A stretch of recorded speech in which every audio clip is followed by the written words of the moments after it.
बिस्मिल्लाहिर्रहमानिर्रहीम। अस्सलाम वालेकुम। मैं हूं बिशारत राजा, मेरे साथ मौजूद हैं ईसा नकवी साहब। खबर जो इस बीच में यह है कि वो कोई रिटायर्ड जज अब्दुल शकूर प्राचा की तरह कोई इस तरह का नहीं, वो मुमकिन नहीं। अच्छा, आगे चले। अच्छा, पैगाम ये पहले जरा इनका बयान खान साहब का रख लेना सामने, फिर मैं आपको आगे चलते हैं।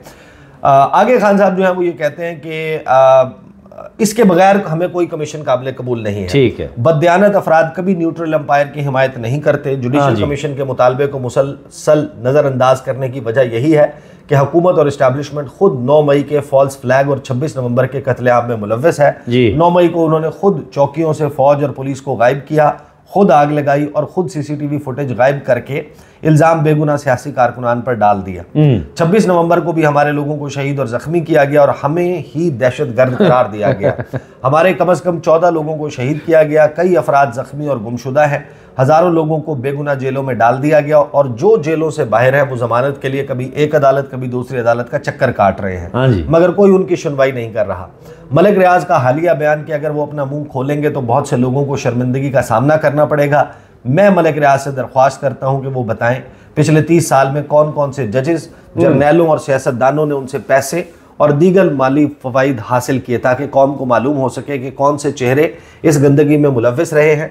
ये सब जो आज बोगस अलकादर ट्रस्ट केस पर तनकीद कर रहे हैं कितने दूध के धुले हैं, दुनिया को मालूम होना चाहिए। ओवरसीज़ पाकिस्तानियों को मेरा पैगाम है कि इस हुकूमत को तरसलात ज़र भेजना अपने हाथ खून से रंगने के मुतरादिफ है। यह हुकूमत अपने ही शहरियों के कत्लेआम में मुलव्वस है, लिहाजा इनको तरसलात ज़र भेजने का सख्ती से बाइकआउट करें। साबिक़ वज़ीर आज़म इमरान खान की बुकला से गुफ्तगू। इन इफेक्ट इसमें जो असल मुद्दे की बात है वो ये कि मुज़ाकरात का सिलसिला मनसूख कर दिया, ख़त्म कर दिया, इंतज़ार नहीं किया 28 जनवरी का। अब मैं आपको ये बता रहा हूँ कि हमारी इतलात तनसीख है थी या अच्छा, जो 16 जनवरी को प्रेस कॉन्फ्रेंस हुई थी ना राना सनाउल्लाह और इरफान सदीकी जी, वो था ट्रेलर। अच्छा, उसमें मुतालबात लिख कर मंगवा लिए।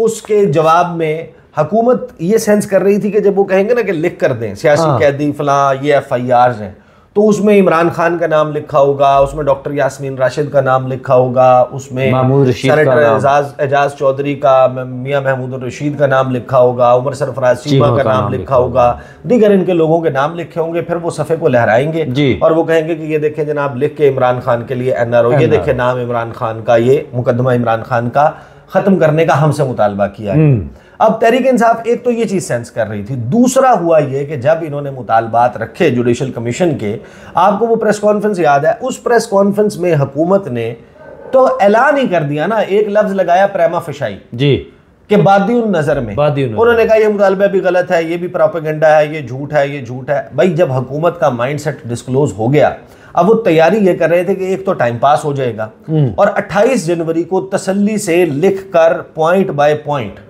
इनको जवाब देंगे कि आपका कोई मुतालबा हम नहीं मान रहे, उसकी वजह ये है, वजह नंबर 1 2 3 10 15 वजूहात, आपका ये TOR ठीक है कूड़े की टोकरी में, ये TOR कूड़े की टोकरी में, ये तमाम चीजें इसके इंडिकेशंस हमें यहाँ पर आंखें और कान खोलकर हम भी बैठते हैं जी, बिल्कुल ऐसा ही है। तो हमें मालूम था कि हुकूमत की तैयारी क्या चल रही है। अब हुकूमत वो लिख कर देती तो आप सोचें क्या होता कि हुकूमत उस पॉइंट पर आकर, ये है टांग ऊंची रखने की बात कि किसकी टांग ऊपर है। सही, हुकूमत ने तो पूरी तैयारी कर ली थी। अब इस पॉलिटिकल मूव से वो जो है ना सवाल कि सियासत नहीं आती, सियासत खान साहब कुछ, अब हुकूमत वो प्रेस कॉन्फ्रेंस ही नहीं कर सकती। अब खान को सियासत नहीं आती कि नहीं, अब हुकूमत जो है वो लिख कर उनके मुतालबात का जवाब देने की जोगी नहीं रही, कागज नहीं ला सकती। अब वो आकर वो जो एक प्रेस कॉन्फ्रेंस होनी थी, वो जो एक ज़ेली कमेटी ने बैठना था, बैठकर इनके जो डिमांड है ड्राफ्ट चार्टर ऑफ डिमांड उसका वर्ड बाय वर्ड, जुमला बाय जुमला एक जवाब तरतीब दिया जाना था। एक बड़ी भरपूर प्रेस कॉन्फ्रेंस होनी थी 28 जनवरी को और उसमें 28 जनवरी को और ये जवाब देना था कि जनाब ये भी फारिग, ये भी फारिग, ये भी फारिग। अब हुकूमत वो किस मुंह से करेगी? वो तो कहते हैं कि हमने मुज़ाकरात ख़त्म कर दिए। अब माने तो भी ना माने तो भी एक विन विन सिचुएशन क्रिएट हुई है तहरीक इंसाफ के लिए। अदरवाइज मैं आपको ये बता रहा हूं कि तहरीक इंसाफ मुज़ाकरात पे लूजिंग एंड पर है, लेकिन आप तड़प देखें। ये जरा गुफ्तगू सुने इरफान सदीकी साहब क्या फरमा रहे हैं। इरफान सदीकी साहब ने जो 1 मिनट 39 सेकंड भरपूर है ये एंटरटेनमेंट से, इसमें शेर व शायरी भी है और इसका जो बेसिकली ये उन्होंने अल्फाज एग्जैक्ट ये इस्तेमाल नहीं किए, वो गाने वाला वो उन्होंने इस्तेमाल किया मुखड़ा। अच्छा। लेकिन इसका मतलब यह है कि अभी ना जाओ छोड़ के दिल अभी भरा नहीं। सुने। जो मैं समझा हूं कि अगर आज जुडिशल कमीशंस का हम ऐलान नहीं करते, जो कि इस वक्त तक नहीं हुआ, तो वो 12 बजे के बाद से या कल से बल्कि अभी से मुज़ाकरात के सिलसिले को ख़त्म कर रहे हैं। हमने उन मुतालबात को ले लिया, बड़ी संजीदगी से ले लिया। हमारी कमेटी उन्हीं 7 जमातों की फिर बैठ गई, हमने डेलिब्रेशंस की, मुज़ाकरात आपस में किए। परसों भी 2 घंटे बैठे, आज भी 2 घंटे बैठे, हमारा कल भी बैठना तय था।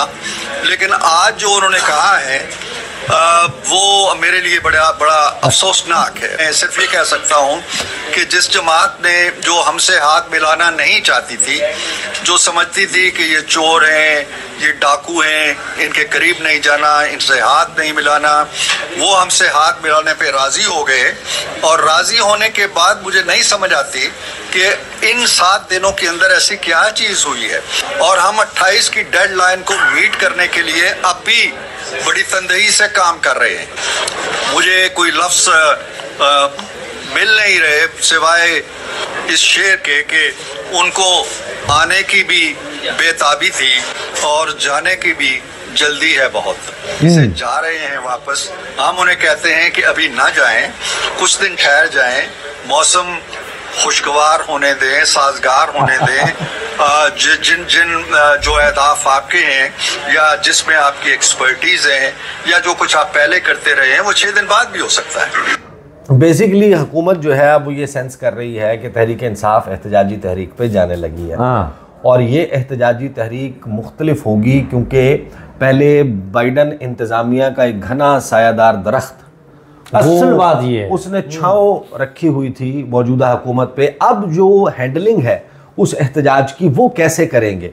मौजूदा सूरत हाल में जब मामला इंटरनेशनलाइज हुआ है और आपके लिए एक फेवरेबल माहौल नहीं है वाशिंगटन में, वहाँ पर अब जाहिर है कि एक तो यह है ना कि आपके पास तेल के कुएं हो, आपके पास सोने की कानें हो, आपके पास हीरे की से निकला ना कोई सोना, आपके जो है वो कोई आपकी जो है वो बायलैटरल जो ट्रेड है मुख्तलिफ ममालिक के साथ और इंटरडिपेंडेंस, वो बिलियंस ऑफ डॉलर्स में, ट्रिलियंस ऑफ डॉलर्स के स्टेक्स हो, आप के पास इतना कुछ हो कि आप अफोर्ड कर सकते हो। मसला ये है कि अभी आपको FATF से लेकर, वर्ल्ड बैंक से लेकर, IMF से लेकर, तरसीलात ज़र से लेकर, बैरूनी सरमायाकारी से लेकर हर चीज़ में मोहताजी है। तो ये अय्याशी का मुतहम्मिल तो आप नहीं हो सकते कि आप इंटरनेशनल कम्युनिटी से आने वाली जो आवाज़ें हैं उनको बिल्कुल निगलेक्ट कर दें। आप एक टाइट रोप के ऊपर वॉक कर रहे हैं।